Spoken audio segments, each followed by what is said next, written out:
नमस्कार, आपण पाहत आहात बहुजन हिताय न्यूज, जनसामान्यांचा बुलंद आवाज।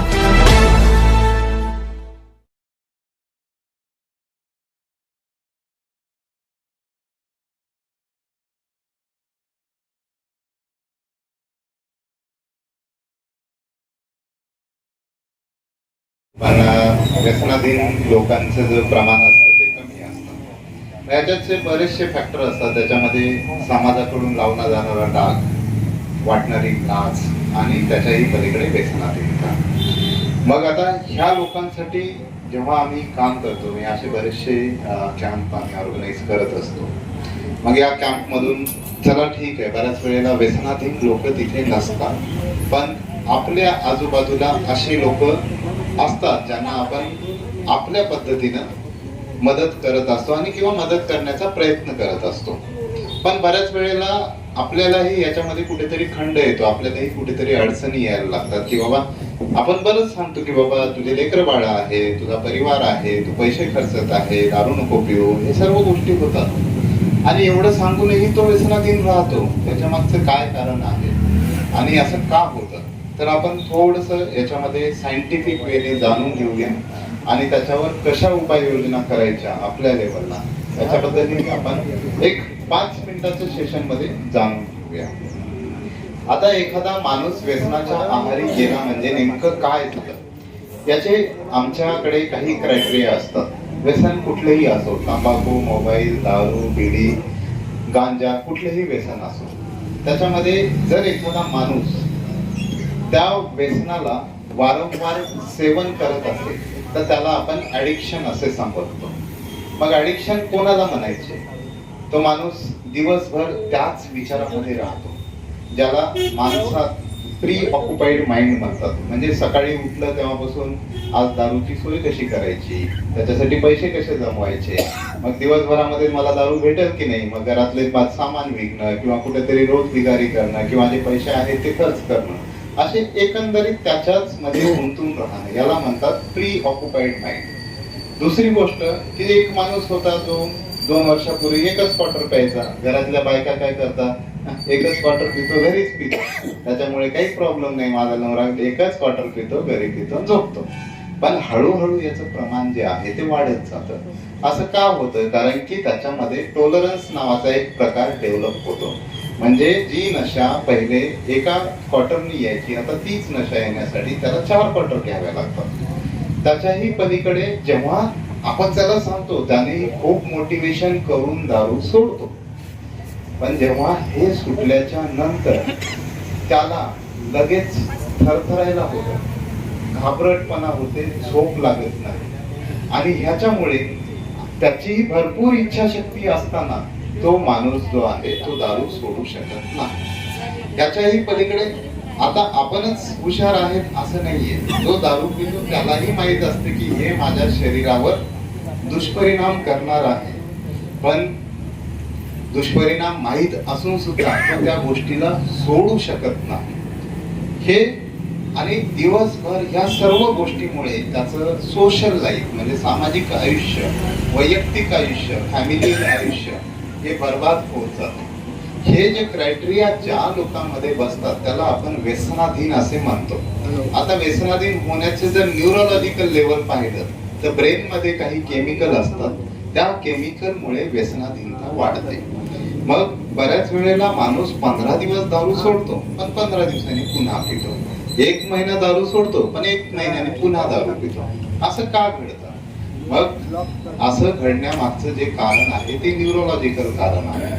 जेव्हा एखादा माणूस दारू सातत्याने पीत असतो तेव्हा त्याच्या ब्रेनला डिप्रेस करणारे जे केमिकल आहेत हे वाढत जातात। म्हणजे दारू सोडली की त्याला भकास वाटायला लागतं, एकदम चिंतेत असतो, गर्तेत असतो। तुम्ही बघाल ते दारू पितात ना, त्यांच्या चेहऱ्यावर असं तेज नसतं, थोडस उदासीनता दिसते। ते उदासीनता कुठून येते, ती ब्रेन मधून येते। मग ती उदासीनता असल्यामुळे हे लोक वारंवार त्या दारूच्या आहारी जातात।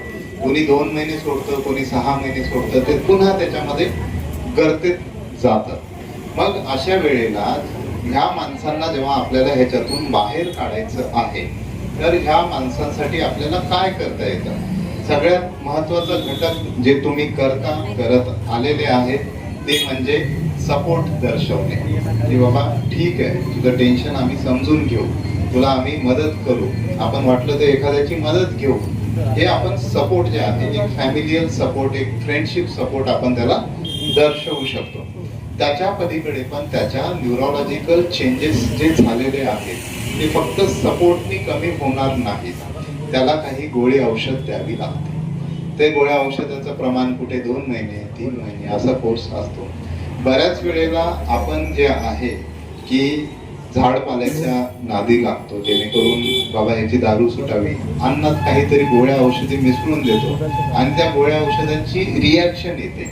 ती रिॲक्शन थोडीशी आली तिथपर्यंत खूप चांगलं आहे, त्याच्यामध्ये काहीही वाईट नाहीये. पण जे औषध आपण जेवणामध्ये मिसळून देतो त्याची रिॲक्शन एवढी गंभीर स्वरूपाची येऊ शकते की तो माणूस कोमामध्ये सुद्धा जाऊ शकतो. मग अशा वेळेला आपलाच घरचा, आपलाच पेशंट किंवा आपलाच कुणीतरी मित्र, मुलगा, नवरा, कुणीतरी त्याच्या जीवाशी आपण इनडायरेक्टली खेळतो. तर त्याच्यामध्ये बरेचसे प्रोग्राम असे चालतात. आता आम्हीही आंबेडकर मिशन हॉस्पिटलच्या अंतर्गत महिन्याच्या 2ऱ्या आणि 4थ्या शनिवारी मी स्वतः तिथे सेशन्स घेतो, जेणेकरून या व्यसनमुक्तीमध्ये आपल्याला जास्तीत जास्त आउटपुट काढता येईल. त्याच्यामध्ये 2 गोष्टी महत्वाच्या असतात. त्याच्यामध्ये फॅमिलियल सपोर्ट महत्वाचा असतो आणि त्यांना तुम्हाला बऱ्याच वेळेला माणूस थकून जातं, मान्य आहे, पण बऱ्याच वेळेला थकून गेल्याच्या नंतर एक सपोर्ट दाखवणं जरा अवघड जातं. पण तुम्ही जर त्याला म्हणाल ठीक आहे, आपण पाहूया काय होतंय ते पाहूया, जर तुला काही त्रास होतोय तर आपण त्याची ट्रीटमेंट करूया, पण तू हे सोड, आम्ही आहे तुझ्यासोबत. बऱ्याच वेळेला रिलॅक्स झाले की पुन्हा आपण काय होतं की बाबा अरे यार हे नाही सुधार सांगता, ठीक आहे, पण तसं नसतं. त्याचे रिलॅक्स होण्यामागची कारणही काही असतात, ते शोधावे लागतात आणि ते शोधून मग त्याच्यावर समुपदेशन करून जे आम्ही करतो त्याच्यामधून मग त्याला पूर्णतः बाहेर काढता येतं. कारण की माणूस सायकल चालवायला शिकताना पहिल्याच झटक्यात सायकल पळवत नाही, तो पहिले घाबरून चालवतो, एखाद्या वेळेस पडतो सुद्धा, म्हणजे रिलॅक्स होतो, पुन्हा हळूहळू तो परफेक्ट होत जातो. आणि असे समाजात बरेचसे उदाहरणं आहेत जे व्यसनमुक्तीमधून आपल्या सामाजिक जीवनावर होणारा जो परिणाम आहे त्याला कमी करतात, आपल्या आर्थिक जीवनावर जे आर्थिक नुकसान होत आहे त्याला कमी करतात, आपलं जे वैयक्तिक नुकसान होत आहे त्यालाही कमी करतात आणि जे आपलं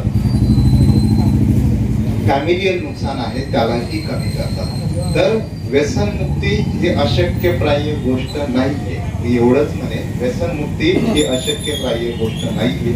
आपल्या आजूबाजूला असे काही लोक असतील त्यांना तुम्ही तिथं आंबेडकर मिशन हॉस्पिटलमध्ये 2ऱ्या व 4थ्या शनिवारी समुपदेशनासाठी पाठवा. तिथे कुठलाही पैसा लागणार नाही, तिथे फ्री ऑफ कॉस्ट असेल.